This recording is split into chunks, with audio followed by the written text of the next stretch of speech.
And therefore, with those few remarks, then I want to invite Jim Tucker, who will be introducing our speaker today. So Jim Tucker, please. Thank you, Charles.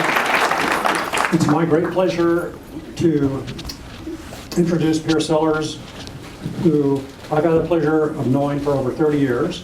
He came to NASA Goddard as a National Academy of Sciences postdoctoral fellow, and I forget where we met, but it was somewhere in the corridors and darkness of Building 16W. That's right. And 16W was the converted warehouse, hence the W after Building 16. Anyway, and so we started working together on several things then, but Piers has sort of zoomed off in hyperdrive, and I asked Piers how he would like to be introduced, and he said, in 3 words, scientist, astronaut, and bureaucrat. So Piers was here from 1982 through 1994. 1996. And then he went down to the Johnson Space Center and joined the astronaut program. He's flown in space 3 times. And then he came back to the Goddard Space Flight Center in June of last year, because that's when he started living in my basement for 14 months. And after his talk, I'm going to shake him down for his last month's rent. So it's my pleasure to introduce Piers Sellers, and take it away, Piers. Thanks.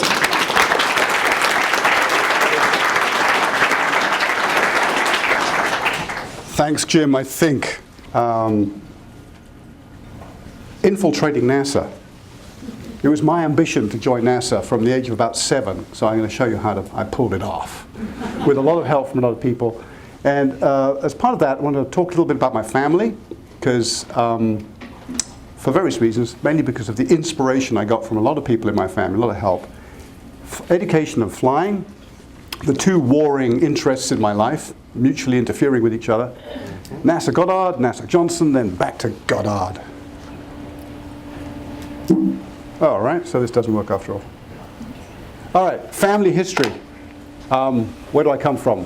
As far as we could tell, the Sellers side of the family goes back in England all the way back to marsupials or something, a long way back. But my mum's side is kind of more interesting.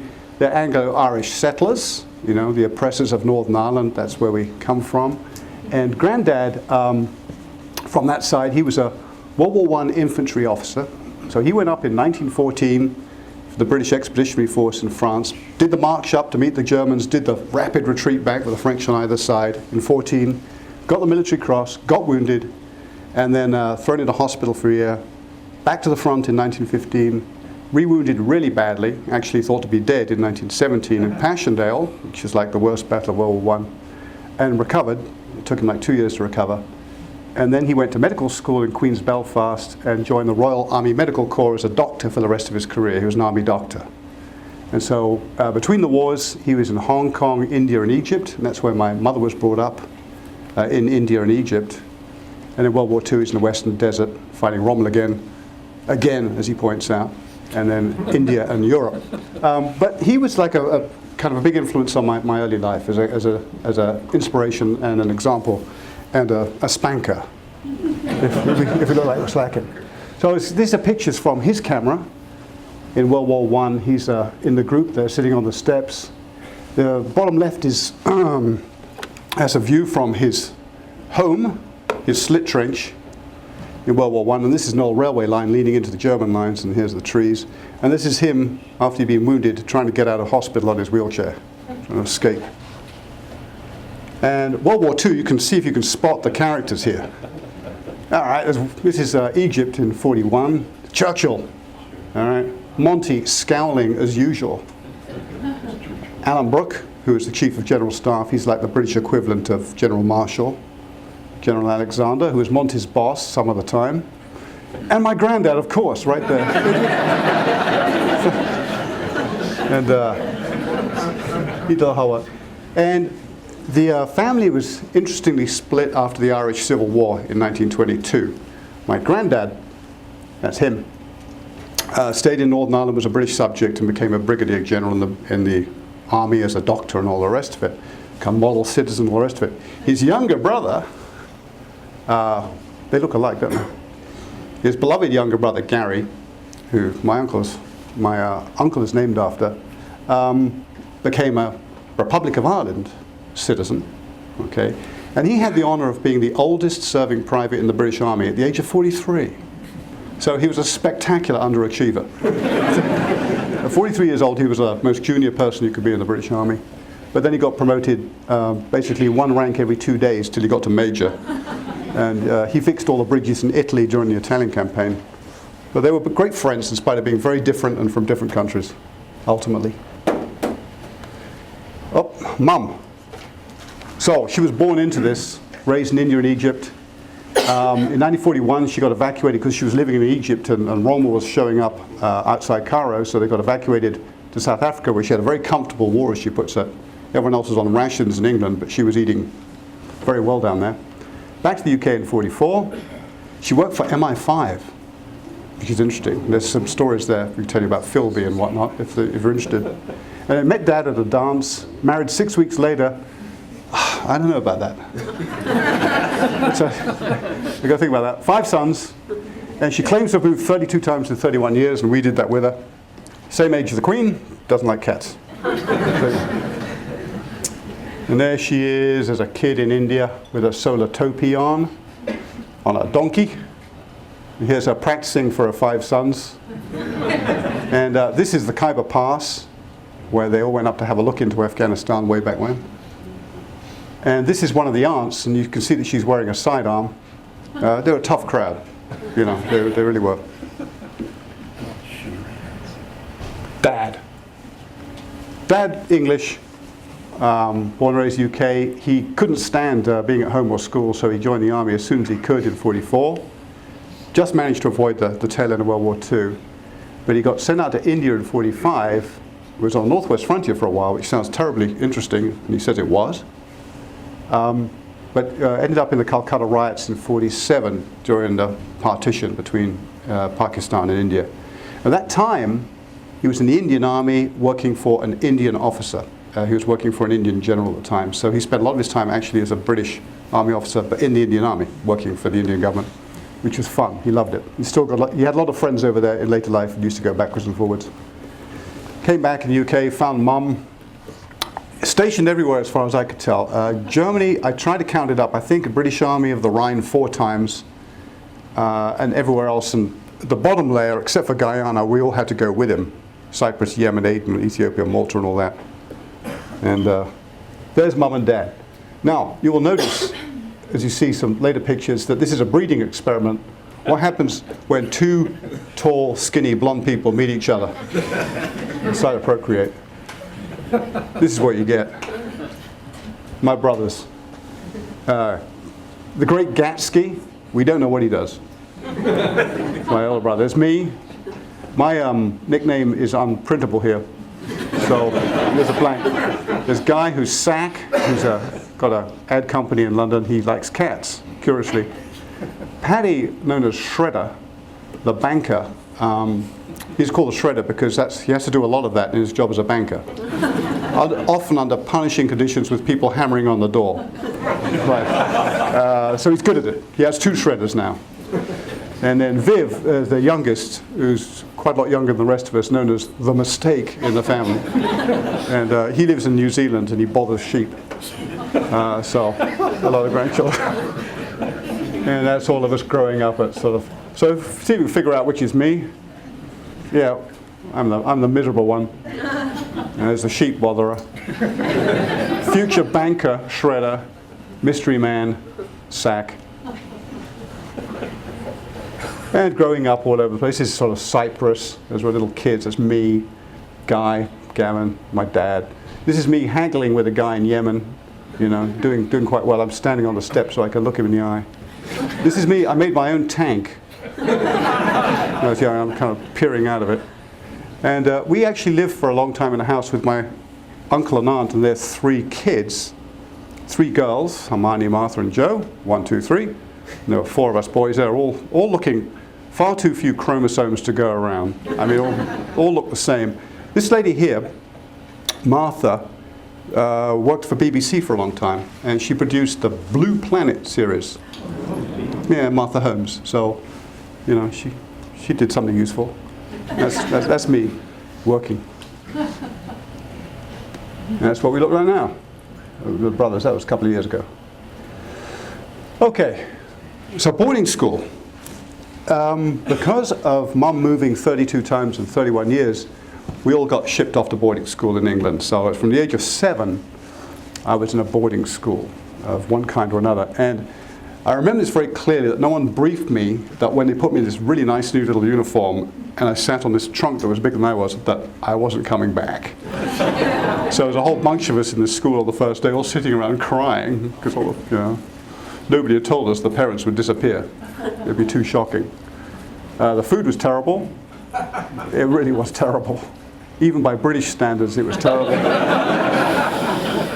23 to a dormitory, rugby, oh my God. And then, at the end of the 16-week term, they'd fly us off on troop planes, because it was mainly British military families at these boarding schools. Fly us off on troop planes to wherever the parents were, which was kind of fun. But the incredible thing was, due to the lack of TV, or working TV, education was good. Our teachers were great. Everything else was bad, but the teaching was fantastic. So I got a good education out of it. So the first school I went to is a place called Battle. And it's called Battle because that's where the Battle of Hastings was fought, on our soccer pitch. Then I went to Cranbrook Grammar School, which was founded by Queen Elizabeth I for the poor children of Cranbrook. Nothing's changed. Edinburgh, and then Leeds for a PhD in biometeorology. And things we were interested in those days, motorcycles and driving around Europe. It was a good time to be young and in Europe. Yeah, this is yeah, that's me. These two guys are my compadres at university in Edinburgh. This is give an idea of what we did for fun in Britain, right? This is the Leeds University Diving Club, and there's me about to dive under the ice in the Lake District here. We must have been really bored. And this is a rope to help you find your way back to the hull. So scuba diving in nicer places followed that, but scuba diving actually was kind of a good start for later life. I've always been happy and comfortable in the water, and that stood me in good stead later on, as we'll see.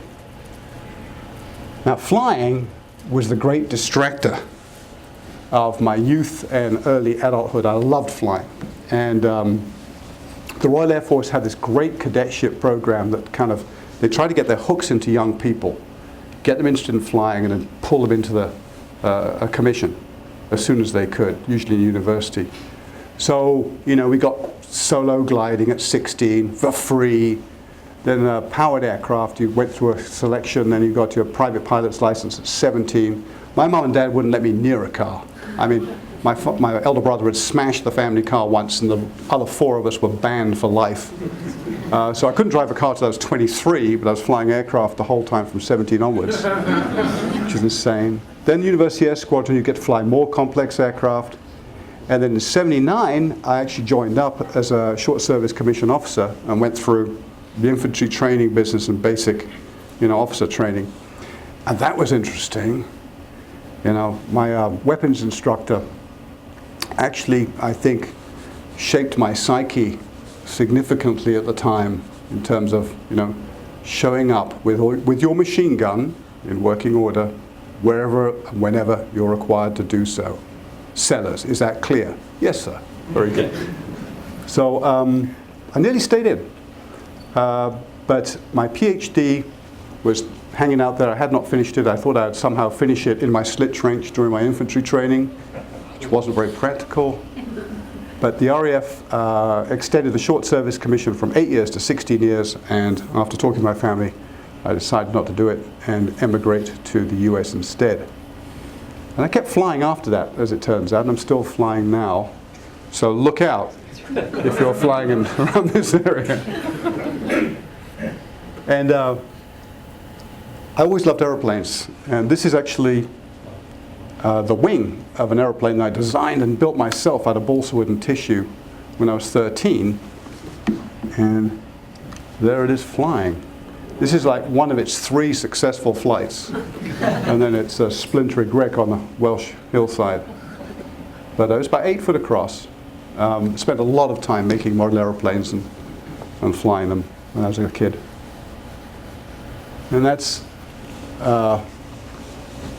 Royal Air Force uniform, believe it or not, as a cadet, but with long hair. And after a first solo in a Piper Cherokee, gosh, I don't know, 1972 or something, long time ago, 17 years old.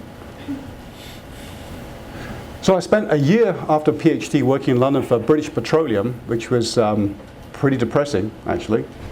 Then Yale Mintz, who was a scientist here at the time, a very esteemed meteorologist, he called me at 3 o'clock in the morning when I was in London because he had figured out the time difference wrong. So I learned a lot about NASA scientists at that time. And he said he'd read my PhD thesis, which was very long and dull, so I thought it was just the fact that he had read it was incredible. And he says, come and help the general circulation model effort at Goddard. He says, only for 2 years, then you have to go back to the UK. And I thought, this is a way to get out of being drafted for the Falklands, because that's for 82 at the time. So I showed up October 82 as a National Research Council postdoc, as Jim says. And it was basically, show up on a Friday, fly into the US for the first time on a Friday, start work on the Monday. And the whole business about being an immigrant, was interesting to learn the customs and coloration of the local side. That's me, and here's all the Americans. And it took a while to blend in, This is my first office in 16W. I had a coat machine in it. They moved it out temporarily while I was in, then they moved it back in again after I left. This is not a joke. It was a joke, but it's not a joke. The work was fascinating. Now I get serious. The business of GCMs that had come up with the notion of global warming in 75, Manami and Weatherald, and then followed by Hansen in 79. They invented global warming in terms of using general circulation model, but these were using models that were like 10 by 8 degrees in some cases, 4 by 5 degrees horizontal resolution. Very crude back then.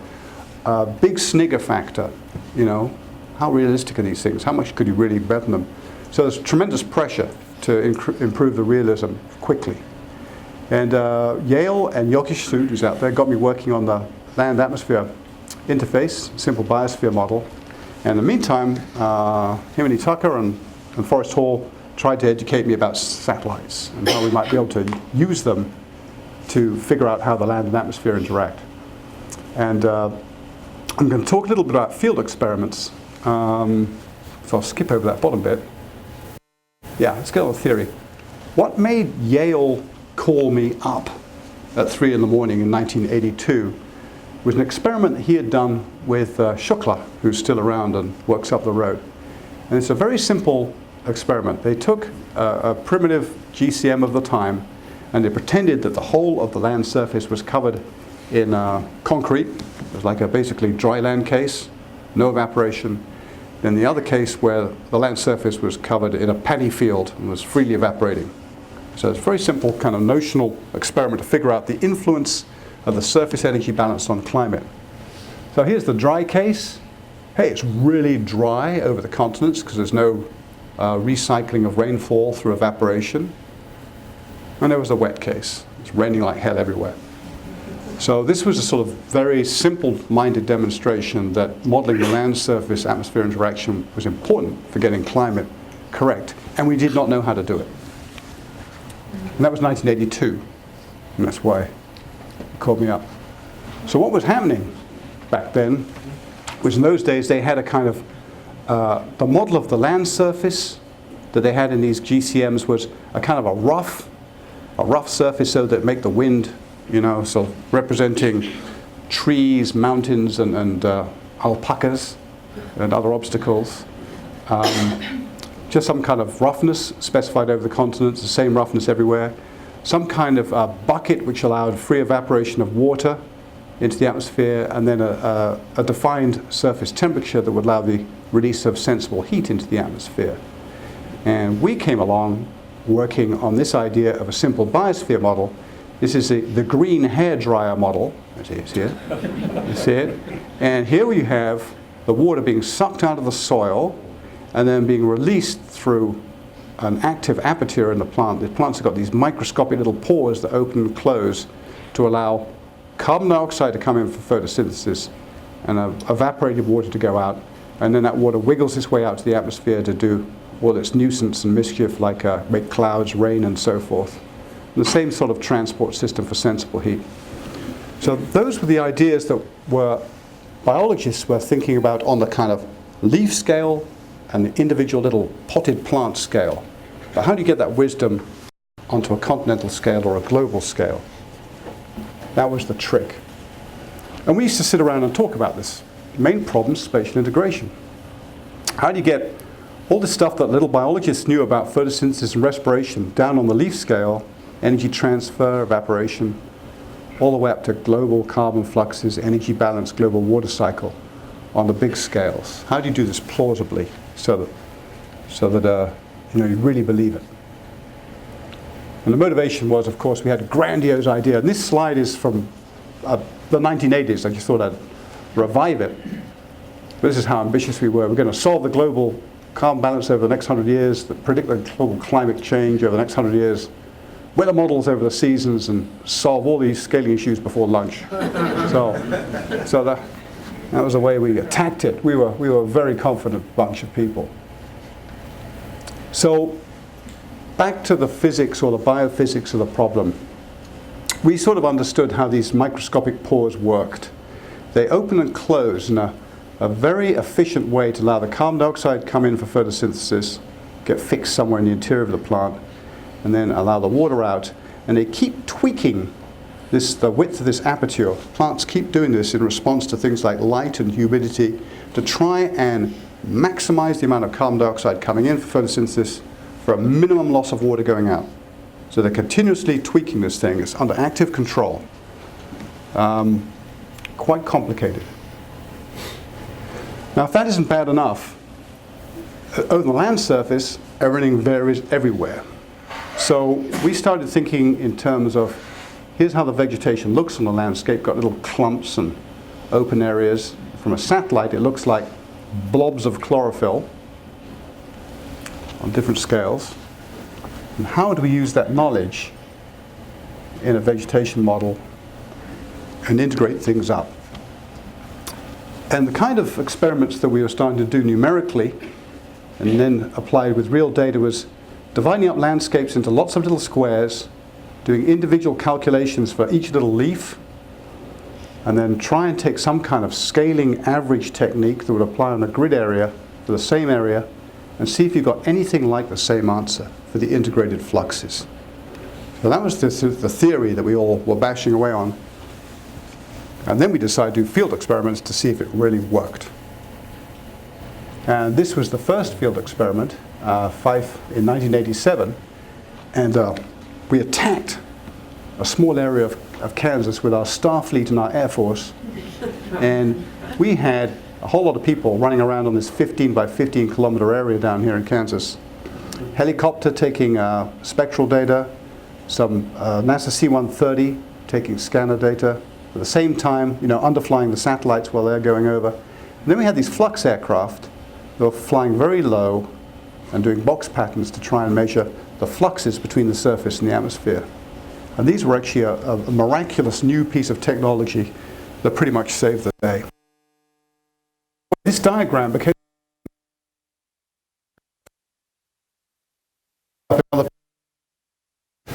sometimes with a different kind of C-130 that was apparently tailless. But otherwise, this guy can go.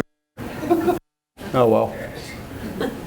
This is looking out the business end of one of the flux aircraft, the Canadian Twin Otter. So it's not jousting. This is the Gus probe sticking out of the front of the aircraft, and the guy's taking a photo looking out forward.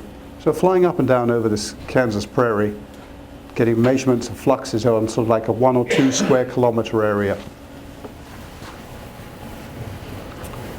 And this was the scheme, to see if you could go from leaf to a scale of several kilometers. So the satellite's taking the spectral data, looking at chlorophyll, something to do with chlorophyll anyway on a large area. You've got these low flying eddy correlation aircraft flying up and down. You're measuring surface soil moisture. And you've got little measurements with particular sites embedded in here with meteorological drivers and the surface fluxes using eddy correlation. We had a very nice layout for instrumentation that could really box the problem. And the results were great. I mean, they really were terrific. Better than we hoped. We found that when we used the aircraft to measure things like the simple ratio, the vegetation index you see from space, or something like the thing you see from space, and you compare that to CO2 fluxes for different days, different places, under different conditions, remarkable correlation. This is predicted from the theory down at the leaf or chloroplast level. The fact that it scales up to tens of kilometers was a shock, and so robustly in 1987, you know. So this was basically the way Goddard, frankly, led the charge in going from leaf level photosynthesis to global scale stuff. And there's your chlorophyll molecule, just to give you an idea. That's one end of the system, and there's your global, another Goddard product. There's your global chlorophyll. And the theory to bridge the gap between one and the other was laid down by basically teams from here. So, suitably emboldened, we decided to take our field experiment expertise on the road, and we had a large field experiment in Canada, sort of looking for global warming. Canada looked like a very promising prospect because all the models said that the North would warm first in any global warming scenario, and that's turned out to be absolutely on the money. So we went up there in the 90s to check it out. And this is the team. It's a joint Canadian US team. There's Forrest Hall. There's Forrest Hall. And there's me. These are Canadians, Joe Seelar. Good heavens, who's this guy? Hank Margolis, newcomer. All kinds of people who are still around, involved. Yeah. Fred Humrick, I think. Yeah. Right there. There you go. Yeah.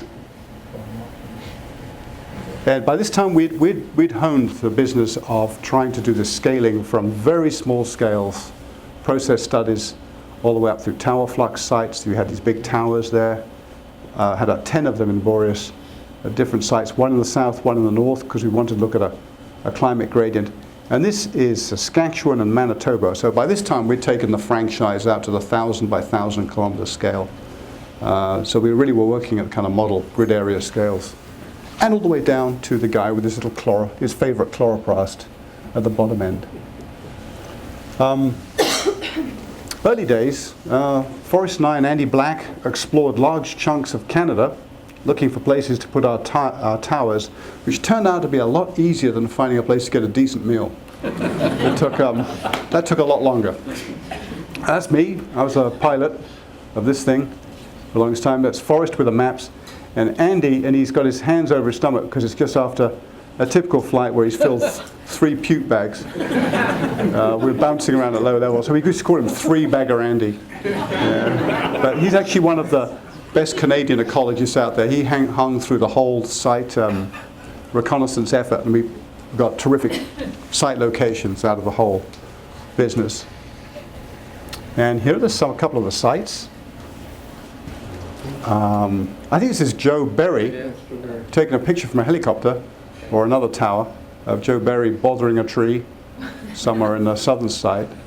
And this is Steve Woffs' site up in the north near Thompson. He liked to hang on the outside of his tower. And by this time, the Canadians, because they were so successful in Fife, they could afford a new paint job on the plane, so they put stripy prong on there to make it look even more threatening.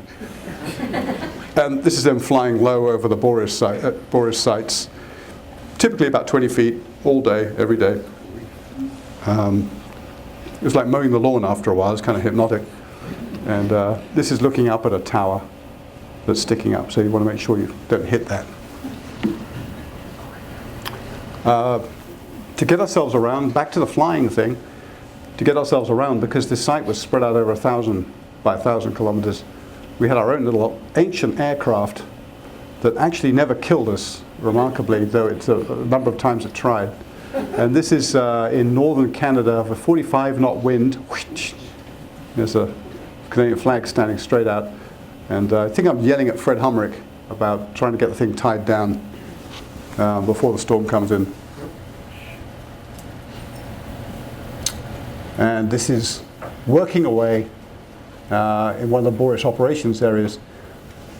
It was a lot of fun, but it's also a lot of work. We basically had about 300 people running around the field doing different things, and somewhere about 11 aircraft at the maximum, all the way from ER2, U2, flying at 65,000 feet, at least. He would never give us the full, the complete distance he was flying. All the way down through a range of 4-engined aircraft down to small aircraft flying at very low level, measuring fluxes. So it was a lot of fun, but a significant management commitment to bring it all together. But the rewards were significant. All the wisdom we got out of that went into the models. We had maps of fraction of photosynthetically active radiation intercepted by vegetation. And this is basically using the methods that we developed in field experiments and elsewhere to translate satellite data into where the chlorophyll is, calculate from that the transpiration, calculate from that the net primary productivity, the CO2 flux, and then carbon dioxide in the planetary boundary layer. So all this came together in a very nice way. And then at the same time, we were trying to get the EOS fleet off the ground. And this is the EOS AM Terra team back in '92 or so. And it's an interesting cast of characters here. Here is Francesco Bordi. Oh, Chris Scalise, how about that? He was a project manager for Terra. That was me. I was a project scientist. And a lot of these people are still around on center working at Code 400 and elsewhere. So that was a real eye-opener for me, working on a satellite project, particularly something the size of Terra. This thing is huge. This is the size of a school bus. And MODIS, well, there's one in building 32, or a mock-up of the one in 32. It's sort of half the size of a car or a grand piano. It's a massive instrument. And I think this is one of the great success stories coming out of the center. These things were designed. I thought life was always like this, right? You show up at NASA and they decide to have a big program like EOS and salvo launch all these missiles with fantastic instruments. And I thought, well, this goes on all the time, right? I had no idea that I actually had arrived just before a spike. The EOS program went up, launched a whole lot of stuff, and then it kind of went quiet. But MODIS and all these instruments and the platforms were designed for 5 years. Okay? Launched in '98 and 2000, still going strong. In fact, we might have to rely on them till nearly 2020. So the taxpayer really got their money's worth. It's a tremendous achievement. Beautiful instrument. Don't have to tell you guys that. All right, so then I got drafted into the Starship Troopers, and the main reason I think I got in was it was the biggest ever astronaut candidate class, 35, so standards were dropped to the floor. We were called the Sardines. And our mission, as we showed up, we all thought, we're going to go to Mars, right?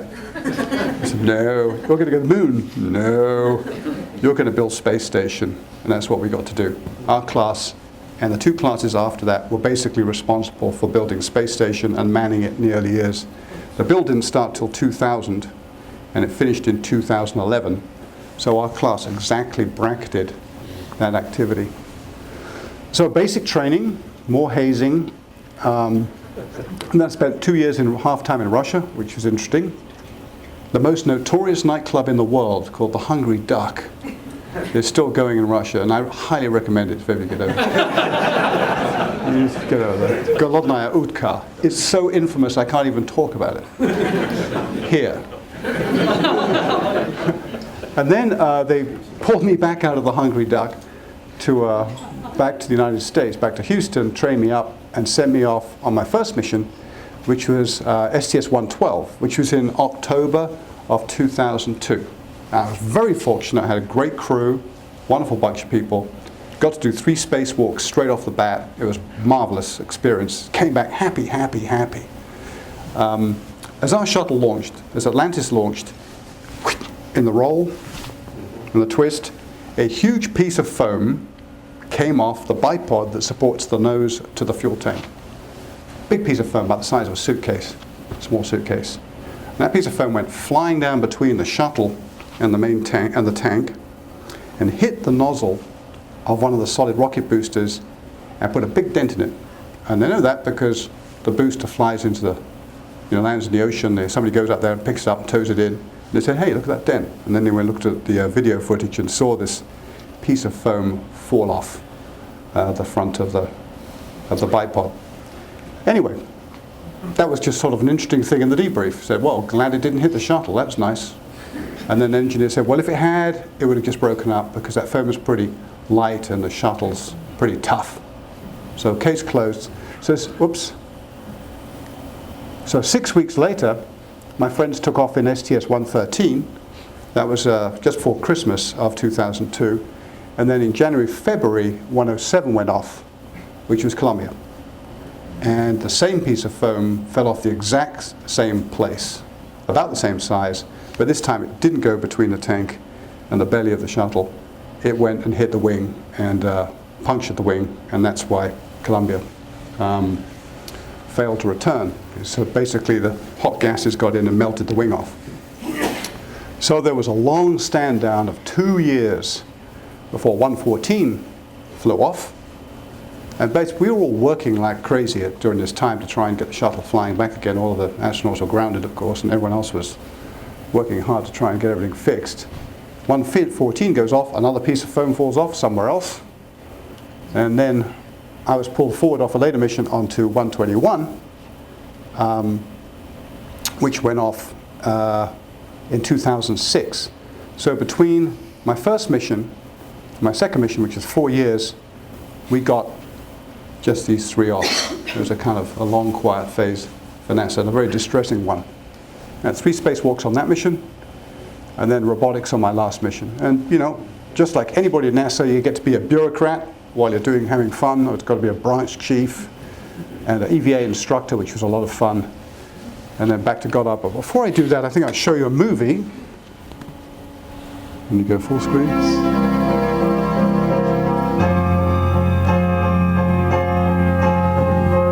It's loud.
We're going to go back.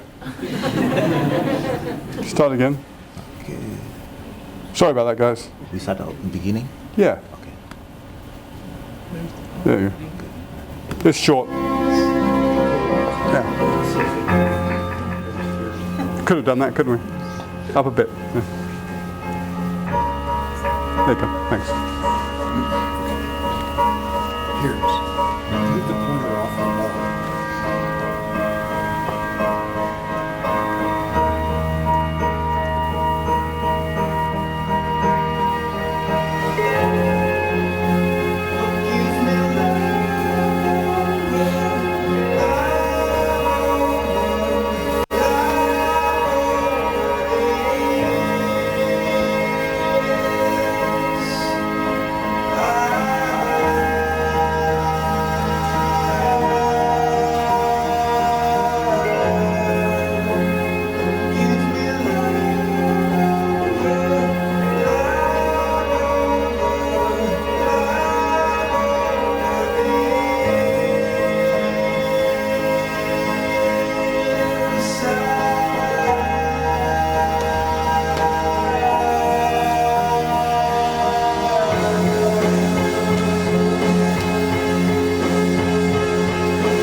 So that was a shuttle mission compressed into 2 minutes.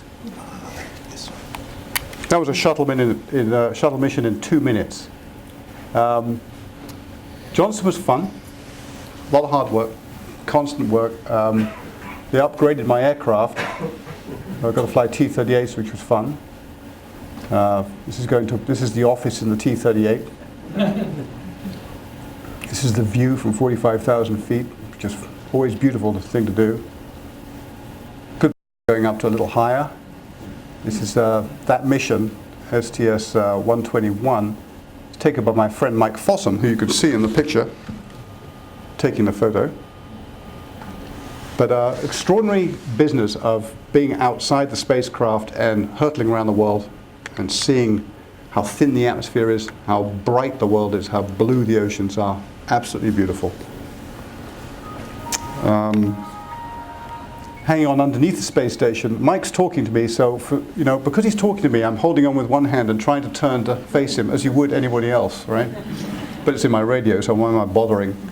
And here's a 75-pound piece of equipment I'm carrying, which of course doesn't weigh anything until you try and stop, and when it just keeps going. And the view, this is, for those of you who know your European geography, this is Republic of Ireland, and this is England. Here's Land's End, here's Wales. This is Scotland up here under a cloud as usual. And then the point is the view to the horizon is about just over 1,000 miles. So from up there on orbit you see 1,000 miles in each direction. Great place to be a meteorologist. And this is a picture that somebody took of us on that flight just after we'd undocked from space station. Here's the sun, there's space station with a bit that we fixed on it, and there's the shuttle backing away. Nice. So back to Goddard. Been here a year and a bit. It's lovely to be back. This is the place I always wanted to come back to. There was never much doubt about that. Tucker, my friend, colleague, then became my slumlord to facilitate the transition. So I became a butler as well. It's fun. When people showed up, I would greet them, take their coats to the door, and they'd say, "Who are you?" And say, "I'm an English butler. Can I get you a drink?" And then one group actually bought it, and Tucker's status was enhanced enormously. I'm learning about science management, which is harder than I thought. As a branch chief, as even an astronaut and all those things, you get to manage things in the millions, if you're lucky, a couple of million, 2 or 3 million. Dealing with the budgets of the science directorate and trying to get your arms around it is add 2 zeros, 3 zeros. You're about in the right ballpark. It's huge sums of money come through this place. You guys all do tremendous work, but it's absolutely mind-bending, the amount of national resources that are committed to you lot. So don't forget that. I think this place is still doing the most interesting science in the world. And the reason for that is when I was working here as a kid, way back when, if I didn't know the answer to something, there was somebody around here who did. And I got very used to that having all these experts and smart people around who knew everything. You didn't have to go to a library, you just had to go and ask Joe down the corridor. And that really makes for fantastic collaboration and science. And that's why I think this is one of the best places to work in the world. All good, no regrets, I love it. So a postscript. I've been demoted from my T-38. This is all they'll let me fly now, up at Tipton. So this is my latest aircraft, which I like. Last week, got to see Her Majesty. And you notice that she's standing on a little raised area here. So I'm down in a ditch. And this guy here, he's looking at me out the corner of his eye, you can't tell, to jump me in case I do anything wrong. But it's all went very well. She's very nice. And these are her bodyguards. It's me and my 2 brothers, Paddy and Guy. And then they were there for that event with my mum. So that's where we all are now, and all still having fun. So thank you.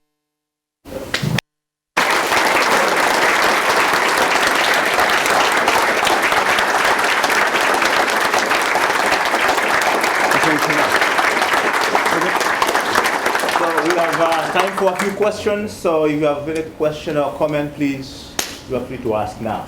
No comments. Yes, please. Yeah, Piers, I want to know if there's any truth to the rumor that Daniel Craig's been retained to play you in the movie. I wish. Yeah. Yeah, he's grumpy, I think. Yeah. What's that award that you were getting an award there? Yeah, just a little medal. Tucker tried to tell people I was going to become a knight and never have to call me sir, but it's not true. It's like a performance award. With a day off. You get a day off too, yeah. 5-year award. That's right, 5-year award, something like that, yeah. That's right. So more comments? Yes, Eric. Just wondering, you didn't say much about what inspired you to become a scientist, but I don't know if you have any thoughts on whether, was it anything in particular? And by the way, I noticed your timeline stops at 2011, so do you know something about 2012? It says question mark. Indefinite. No, actually that's a good question. The whole business, I was a kid during the 60s, so I watched the lunar landings. I saw, I first became aware of the space program, the beginning of the Gemini program. So all that was fascinating to me, people hurtling around and taking these beautiful photographs of the Earth and everything. And then there was the lunar landing, which was wonderful. And I saw all of that on TV, and I read everything I could get my hands on. And I thought, I'd really like to do that. I'd really like to do that. So I went to my teachers at school, in between the porridge and the boiled cabbage and all that stuff, talked to my teachers. And they said, well, you need to be a scientist. You need to study science and mathematics, which I liked anyway. But that got me to knuckle down. But to be honest, the more I got into science, I loved it for its own sake.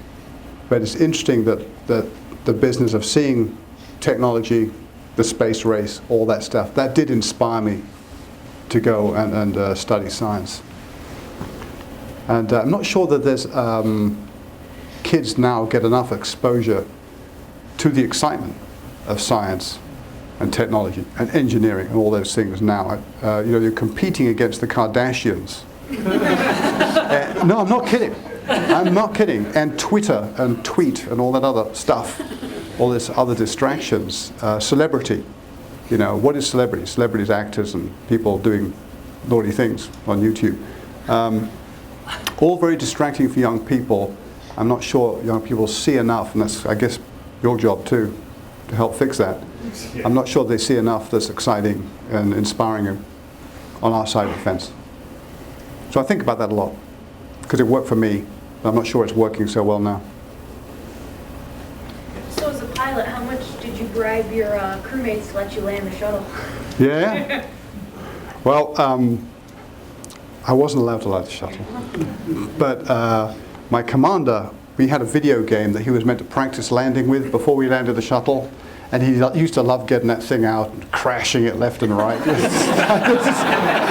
The day before we're coming back, there'd be this splintering wreckage, nose it right in. Right, I'm sitting in the back. So we all got to learn how to land the shuttle in the simulator, but they only let the test pilots drive the thing, and quite right too. So $4 billion national treasure. So. The landings, I'm not kidding, you come screaming down at 300 knots, 30-degree dive, you think you're going to die. The last minute, Fred or whoever it is pulls it out, plonks it on the runway, and it's no harder than a commercial landing. These guys are very, very good. Last question, yes. Andy? I was just wondering, what's better, British boarding school food or astronaut space food? Astronaut space food by a small margin. We used to get, another sobering thing. We got MREs for the most part. We had military rations because they're tried and tested. You can bury one of those for 50 years and it won't rot, right? Until you get it in you, then it really starts to rot. So we had MREs. But we found out on the Russian side that they had really nice canned food, but they had rubbish coffee. So we would trade Starbucks coffee for Russian food, and it was all good. Yeah, so one announcement. Next week, if you are going to the AGU, Piers will be giving the Carl Sagan lecture, so it's a big honor. So let's give him a Yeah.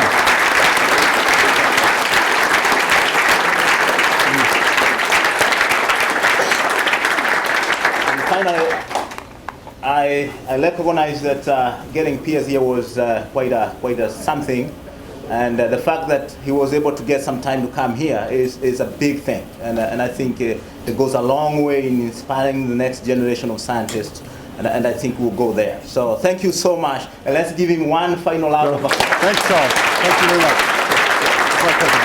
Good. Good. Good.